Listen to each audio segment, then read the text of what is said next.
You are listening to episode number 242 of the Reversing Diabetes with Delane MD podcast.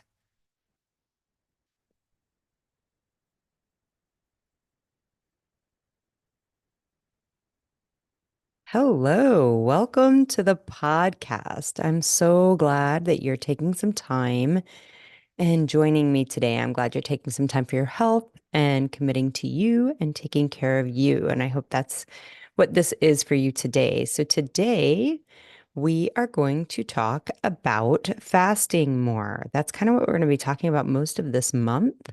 Last week, we talked about intermittent fasting and how it impacts your insulin resistance and how fasting will allow your cells to heal and they get a break from insulin exposure, and that this allows the insulin sensitivity to return and kind of normalize your cell function so that you can get normal blood sugars and get your A1C down and, knock the socks off your doctor when you go and see them, and they'll be surprised at the work you've done. Okay. That was episode number 242. We are going to talk today about regimens for intermittent fasting and kind of how to get started, the how-to of it. I will offer that a lot of women, when they hear that this is, and it's such an incredibly powerful tool, and they hear that and they understand like the science behind it, like, oh, I'm giving my cells a break from the insulin exposure. And when I do that, it allows them to start behaving normally. And they're like, heck yeah, let's go. And they go from maybe they're eating, you know, 16, 15 hours a day. And they're like, I'm going to cut back to eating only 8 hours a day. And they hate life and they think I'm a royal turd and they don't think fasting works. And they're like, this is horrible. I don't ever want to do this again. So I want to teach a different method of doing that so that this can be something sustainable for you. I do want to revisit the idea of hunger and discuss like the determination between brain hunger and physical hunger. This is such an important aspect to fasting. Okay. Clearly, to be able to do a fast and give your cells some time to not be exposed to insulin so they can heal.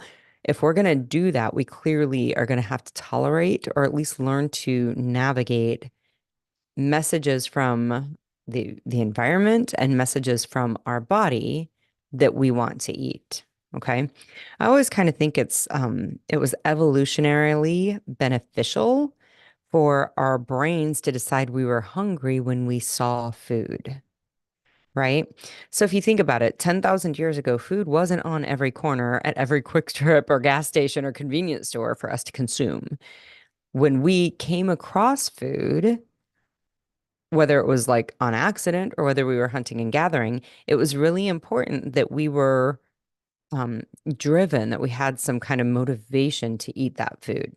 Okay. Because you don't know when you're coming across food again. 10,000 years ago, you didn't, right? So when we see food, our brains typically will start to send some hunger signaling out, right? Like, oh, this is important. And this is part of that dopamine effect. This is important. We should definitely eat this. Okay.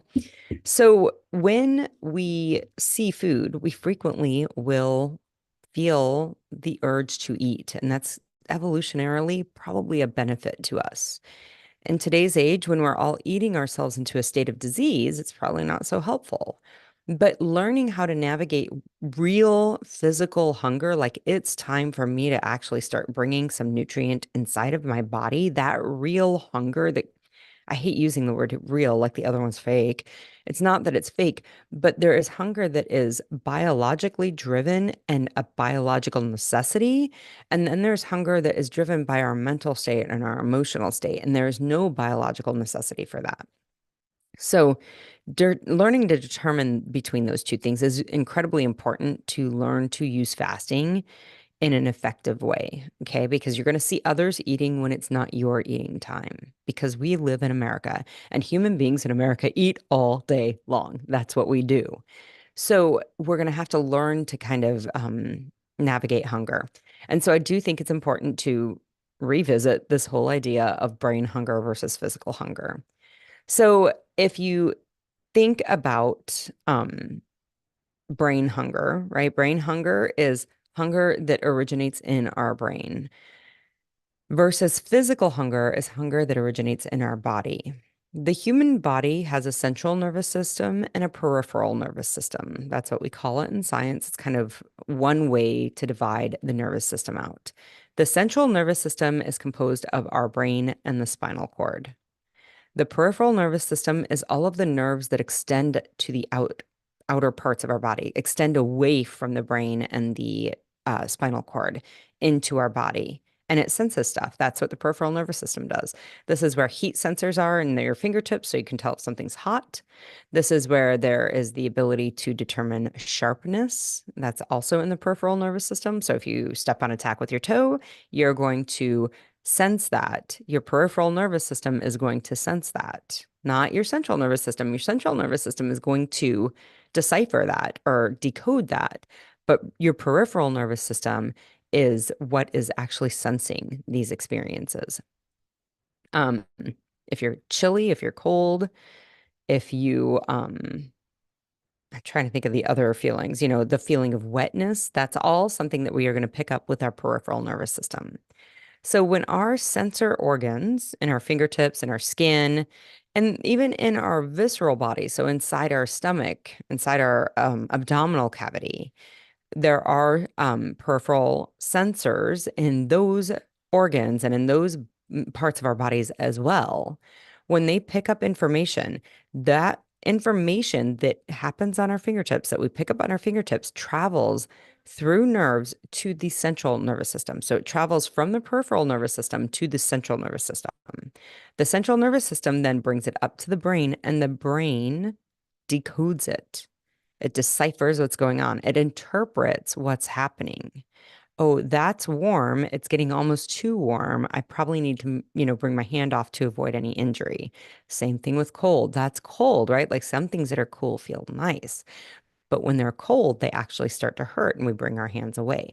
This is all decoding and deciphering and interpretation that happens in the central nervous system from information that is picked up in the peripheral nervous system. Okay. So when we're looking at hunger, hunger is one of those experiences that can be describing something that's happening in our peripheral nervous system or being sensed by our peripheral nervous system and then being brought to our central nervous system where our brain decodes it. That can be what hunger is. But hunger can also be something that is assigned from our central nervous system in our brain to our body, right? So I'm hungry for love. People will say those things, right? Or there's a real hunger within that kid, meaning there's a drive, there's ambition, right? Drive and ambition does not happen in the peripheral nervous system. There's no sensory organ or sensory cell on your fingertip that touches and be like, oh, that's or that's motivation. That is drive. That's hunger, right? Like that's not how it works. That's not how what we mean by that hunger. Okay. Sometimes hunger is a thought that we have in our brain that we assign to our body. Sometimes it's like motivation and drive. But what we're, of course, talking about when we're talking about fasting is the hunger that starts in our brain and we assign to our stomach and make it mean we interpret, like we decide that, like, we're just defining this as, oh, we need to eat food, right? Versus a hunger that starts in our stomach as an emptiness. Maybe there's a growling, although you can't even rely on growling because growling will occur when you are processing your food. Like when you have a belly full of food and your stomach's churning and processing that food, that will be a growling noise that you hear. So you can't even depend on growling as a yes or no. That means I'm physically hungry. But hunger that starts in your belly is an emptiness. It's going to be associated with a time frame when you haven't eaten in quite some time. It is going to be something that comes and goes. It will ebb and flow. That's how hunger, physical hunger, is in our visceral organs, because just our visceral organs, the sensory experience inside of our body cavities is different than the sensory experience that happens in our fingertips or our feet, okay, or on our skin. So you're going to have this experience with physical hunger, right? If you just ate 2 hours ago, the food that you ate 2 hours ago is still inside your stomach. So emptiness is not inside your stomach because food has taken up that emptiness. Okay. So these are kind of some things that to consider when trying to determine, am I physically hungry? Am I brain hunger, right? What is brain hunger? Brain hunger is I am overwhelmed in the middle of the afternoon and suddenly I feel like I need to eat. Like maybe food would help, right? Or I'm tired in the afternoon. And your brain will verbalize this. This is the thought that will be, oh, I need a little bit of energy. Energy happens with food. I need to eat food, right? Even though you just ate at lunch at two, at lunch at noon at 2:30, suddenly you're like, ooh, I'm hungry. I think I got to eat because I need energy, right? Those are hunger. That is a hunger that starts in our brain and our brain assigns it to our body versus the kind of hungry that starts in our peripheral nervous system in our stomach and it travels up our spine, our central nervous system to our brain, and your brain decodes it, deciphers it, interprets it as it's time to eat. This is that we actually need to consume some energy. Okay. So those are the differences between physical hunger and brain hunger. It gets more complicated when we have been eating processed foods. When we want to change the behavior from eating the processed foods, but we are in the like we've still eaten the processed food. The way that modern processed foods impact our hormones and our neurobiology, our neurochemistry means that when we eat those foods, we cannot be relying on the messaging and signaling from our bodies and our brains to be accurate. Those messages that tell us we're hungry, which is why I just ate Doritos. I don't know why, but here I am. I'm still hungry. The reason that that is because we cannot rely on the messages that come from our body anymore when those messages are I don't know, under the influence of processed foods. Processed foods are meant to be hyperpalatable. What does that mean? That's a term they use in food science. That's hyperpalatable means that on our mouth, in our mouth, is it feels good. It's like hyper feeling good. It's hyperpalatable inside our mouth. We like the way it feels. There may be a coolness, a melty feeling, a creaminess, the lightness, maybe like if you think about how powdered sugar hits your mouth, like that's a palatability, that's a hyper palatability thing, okay?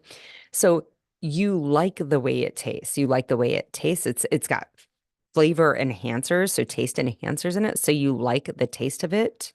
You like the way it feels in your mouth. And they design it, they engineer it so there's never a feeling of fullness that comes with it. So you want to keep eating more. All of these things happen with processed foods. And not only is it the initial, like the hyperpalatability, the immediate, like it's in my mouth exposure or experience that you're having that makes you want to eat more of it. But in addition to that, there is brain chemistry that changes based on these foods that make you want more of it. Okay. We stop hearing messages from our body that tells us we're full when we're eating those processed foods. When we are insulin resistant, we are likely resistant to the hormone from our body that tells us that we are full, that we're satisfied. And we no longer hear that message from our body. And so we just continue to consume. So when we're eating those processed foods, it's very difficult to rely on the messaging from our body so that we know whether we're hungry or whether we're not. And this just means that setting some other boundaries that we're going to use to navigate as we learn how to fast and pull those foods from our body, right? Pull those foods from our diet. We're no longer going to be eating the processed foods and we're implementing a fasting regimen. We're going to have some other boundaries to navigate that. Okay. Part of this is that timing component with fasting, which we're going to talk about. And then the other part that we talk about a lot, I just did a webinar earlier this week. Go to my YouTube channel, Delane MD on YouTube, and you can find that webinar. But I did talk a bit about meditation as a tool to get out of your brain and into your physical body to see, are you physically truly hungry? Or are you having a lot of brain chatter that's driving you to food? So I always think meditation is a great thing to talk about. It's kind of one of those things that's like, oh, it's always It's always on the table. Like, oh, if I'm not sure, maybe we should try meditation. I kind of think very, very rarely does meditation lead you to a bad place. It may not be the most effective place every time, but certainly when you're trying to figure out whether you're brain hungry or body hungry, meditation is one of the most powerful tools you can use. So, we're going to talk about boundaries and that timing today as we talk about fasting regimens. So, where do we start? I always encourage women to kind of start where they already are. What are you already doing for a fasting regimen? And a lot of times when women start with me, they're like, but I'm not fasting. I don't know what you mean. So, unless you've mastered the art of eating food all night long when you're asleep, you are totally fasting. Everybody fasts at night unless they're eating all night long. Like, and there are people on feeding tubes that do eat at night, and that's probably got some probably not great outcomes, as far as circadian rhythm. There can probably be some abnormalities that are associated with that. But for most human beings, if you are not on a feeding tube and not doing feeding tubes or feedings at night, you're already doing a fast. That's why we call it breakfast. You are breaking your fast with that first meal in the morning. So start there with what you're already doing. So if you go to bed at 11 o'clock at night, and you get up at 7 in the morning and you get ready. Maybe you go to the gym, maybe you get a shower, and maybe you're out of the house at 8:30 and grabbing something to eat at 8:30 or 9. You are already, unless you ate right until the moment you went to bed, you're probably fasting from 10 p.m. till about 8 a.m. So you've already got a 10-hour fast there. I recommend you start there. And then what you do is you just add an hour on either side. So you stop eating an hour earlier. So if you were not, if you were stopping your eating time at 10 p.m., stop it at 9 p.m. And if you were starting to eat at 8 a.m., start eating at 9 a.m. and push that out by an hour on each side for 3 to 4 days and see how you feel. And then when you're ready and you feel like, okay, this isn't horrible, I've gotten to a point where this is okay, this is comfortable enough, then you add another hour. So instead of stopping at 9 p.m., you stop at 8 p.m. And instead of starting eating at 9 a.m., you start eating at 10 a.m. And you just incrementally, every 4 or so days, you stretch that fasting window farther. And what we call it is you're closing the eating window. Okay. So if you are now eating between 10 a.m. and p.m., suddenly you're now eating in this 11-hour eating window, which gives you what, a 15-hour, no, it gives you a 13-hour fasting window.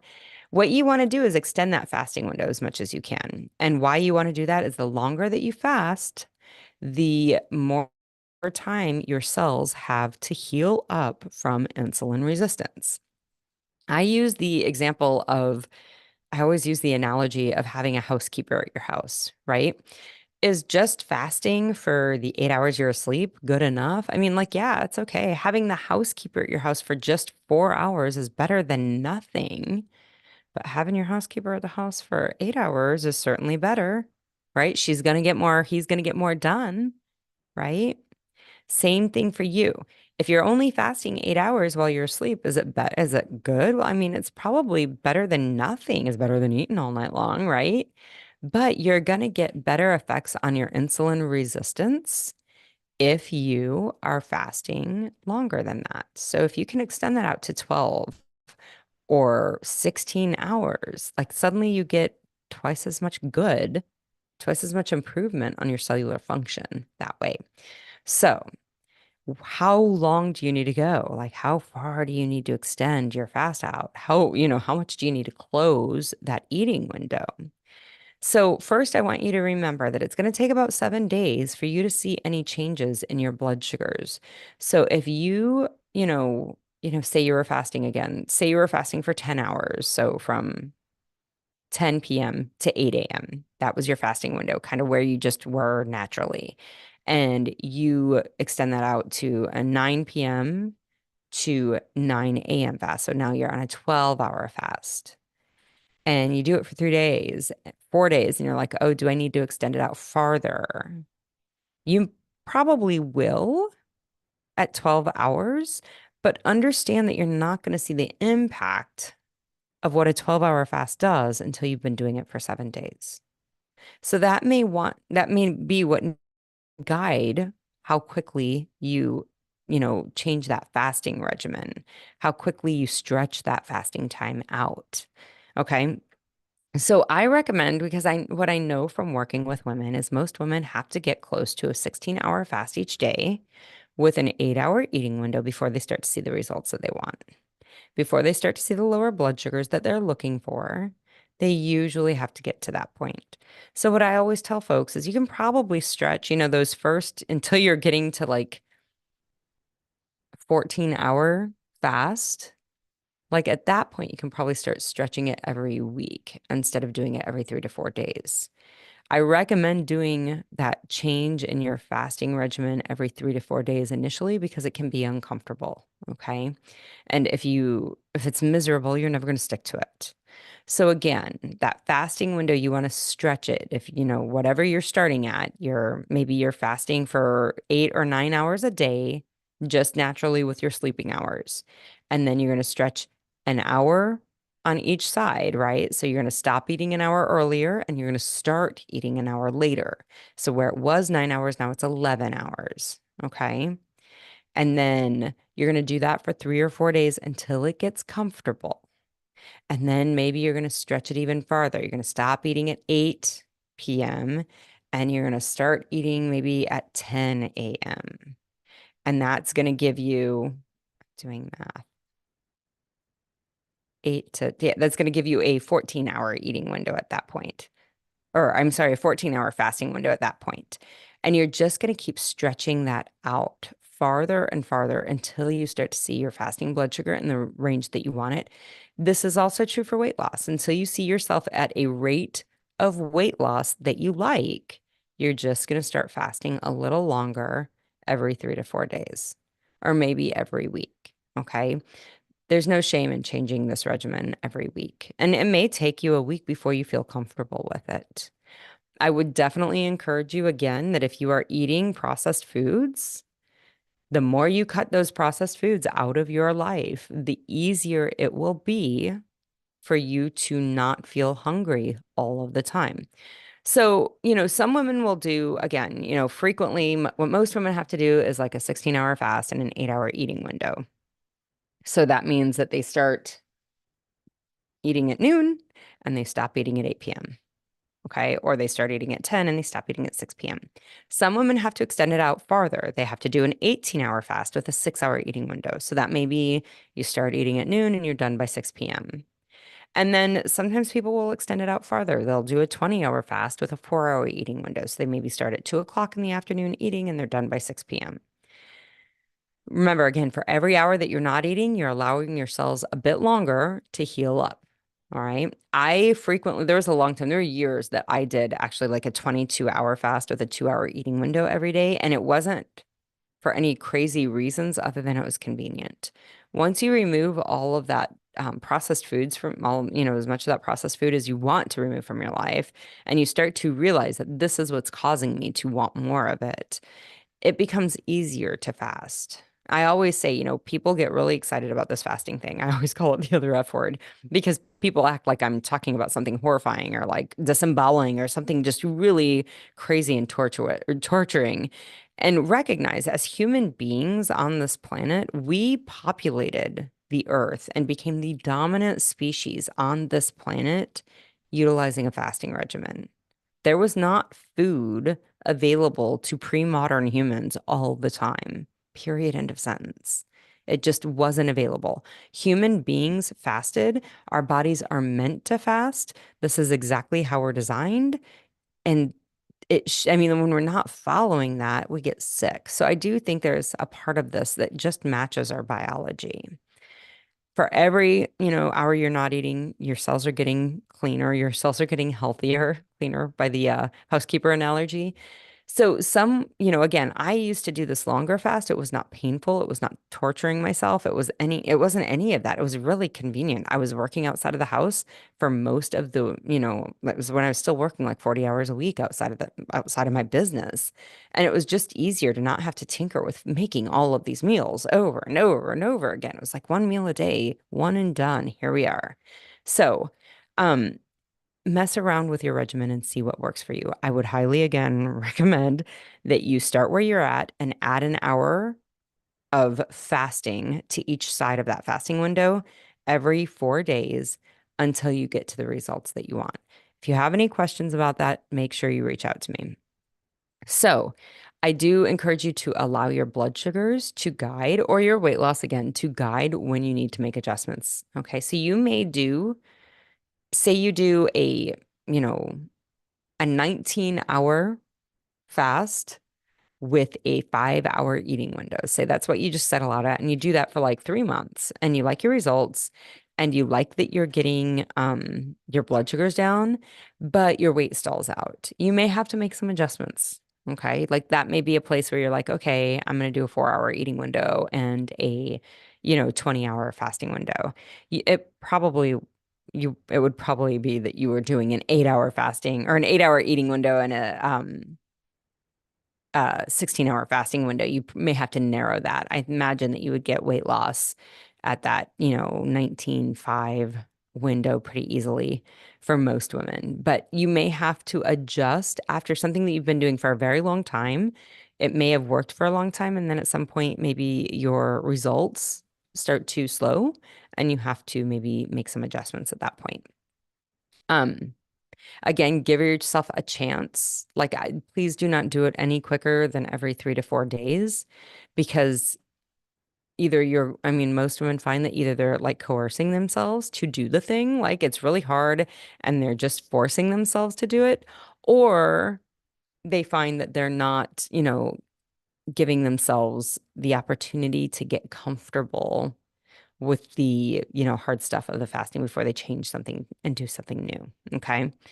Um, if you are using fasting, and I'll talk about this at the end of the podcast, but be careful if you're medicated. If you are taking insulin injections, you really like mealtime insulin injections need to be associated with a meal. And if you're not eating, you're gonna have to make some adjustments to those. So make sure you contact your primary care, whoever's giving you those prescriptions, and let them know that you're going to implement this and see how they want you to adjust your insulin injections or your meds in general.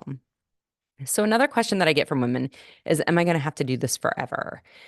My experience and my experience with the clients that I work with is not likely. This is a tool that I have taught you. I've taught you how to use a hammer. I've taught you how to use a screwdriver. I've taught you how to use a drill, right? Like fasting is the hammer, it's the screwdriver, it's the drill. It's a tool that you are learning how to use. You will unlikely be able to go back to eating all day, right? Like you're not going to be able to go back to the standard American diet where we humans eat all day long, but it's unlikely you're going to have to do whatever fasting regimen has gotten you to the results that you are at for the rest of your life. Again, I did there was years that I did either a 20 or a 22-hour fast every day with a 2 or a 4-hour eating window. And it wasn't because I was trying to, weigh 12 pounds or anything crazy. It was just convenient. Okay. When my schedule changed, I was able to liberate that eating window quite a bit. I would say now that my eating window is usually 6 to 8 hours and I fast for the rest of the time. It's very, once you cut the processed foods from your brain, it becomes very easy, like just real straightforward to eat that way. There's not a lot of difficulty associated with that. But it's unlikely that you're going to have to continue to eat with that maybe more aggressive fasting regimen for the rest of your life. You'll likely get some increased flexibility that you'll be able to have once your cells have healed, but you do have to get your cells to that healed state. I do want to remind, I talked about this a little bit last week, and I do want to say it again because I think it's important. Be careful of using fasting to undo your out of control behaviors with your food. Lots of times women will do this. They'll go to a get together, they'll go to a party, and they'll sit there and they'll be looking at the brownies and they'll be like, I know I didn't plan for it, but my God, they look so good and they're my favorite and I bet they taste so good. And there's only one left and I really should probably eat it because what if there's nothing? I'm going to miss it. And they talk themselves into eating these foods. And of course, the one brownie leads to some chips because after you have the sweet stuff, you have to have the salty stuff, you know? And then after you have the salty stuff, you're like, ooh, I need a little sweetness to even that out. And before you know it, you're hitting the candy jar. And then you're going to end up with the, peanuts or the nut bowl after that. It's just this cycle that we get into. And it's making concessions that in the end, we're not really willing to pay the price for, is what it comes down to. At the end of it, we feel guilty, we feel disappointed in ourselves, and are like, how do I undo what I just did? I just messed up big time. What do I do? And women turn to really bizarre and aggressive fasting regimens in these moments. They're like, oh, I ate all those things so badly. I think I'm going to fast all day tomorrow to make up for it. So the reason that I say be careful of this is not because it doesn't work per se. Okay. In fact, I recommend this using fasting as this tool in this way, like whenever we go on vacation or whenever it's the holidays or whenever there's an event that you're going to go to and you want to indulge in foods that are not typical of what you eat. So whenever I go on vacation, I usually fast when I travel. There's nothing at a gas station. There's nothing in an airport that I can't live without and that I want to eat. And it's expensive. And so I just fast. And I also know that wherever I'm traveling to, I'm likely going to have a meal there that is going to be spectacular and likely not typical of what I usually eat. So I use fasting as a tool preemptively in order to manage or mitigate the negative effect that those foods that I don't typically eat will have on my body. Okay. That is one thing to do it in a planned way, a controlled way, where you're like, okay, I'm going to fast and the fast is going to kind of blow and I'm going to enjoy this meal and I'm planning on it. There's not this excitement that kind of leads you to this out of control phase, this chaos that happens in your brain. None of that's going on. I think using fasting in that way as a tool to minimize the negative impact of some of these highly processed foods that you may indulge in certain situations, I think that's brilliant. I really do. Again, on Christmas, I think it's the same thing. On Thanksgiving, same thing. If you want to fast for a long fast before, or if you're like Friday after Thanksgiving, I'm going to do a long fast because I'm knowing I'm overindulging on Thanksgiving Day, I think that's great. I think that when it becomes a problem is when we, again, are making concessions in a moment based on instant gratification and not long-term benefits to our body. We're making concessions in the moment that we don't agree to. And that really breaks down a relationship with ourselves where we can trust ourselves to do the things that we plan to do, even when it's not fun, even when it's a little hard. Okay. So when we're using fasting to undo or erase the things that we ate or something that we did, I don't think that's horribly effective. And I think it actually works against us. So I want to warn you, and I call them like bizarre fasting behaviors. If it's starting to feel like this maybe unhealthy relationship, you're going to have to really get clear about what's going on. Are you making these fasting decisions ahead of time? Or are you making these fasting decisions in response to something that you did that you're trying to minimize the negative impact? Okay. And if you're doing that kind of in a retrospective way, you may be working against yourself there. So be aware of that. Lastly, I want to talk about meds. I've used to give this warning in the beginning, and I've kind of moved this warning to the end because people who've listened to the podcast for a long time, they know this warning.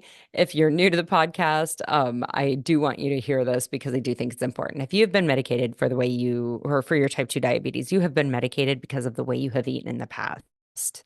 If you change the way you eat, if you add a fasting regimen, if you cut processed foods from your life, if you change the way that you're eating in those ways, you're going to likely need to change your medication regimen as well.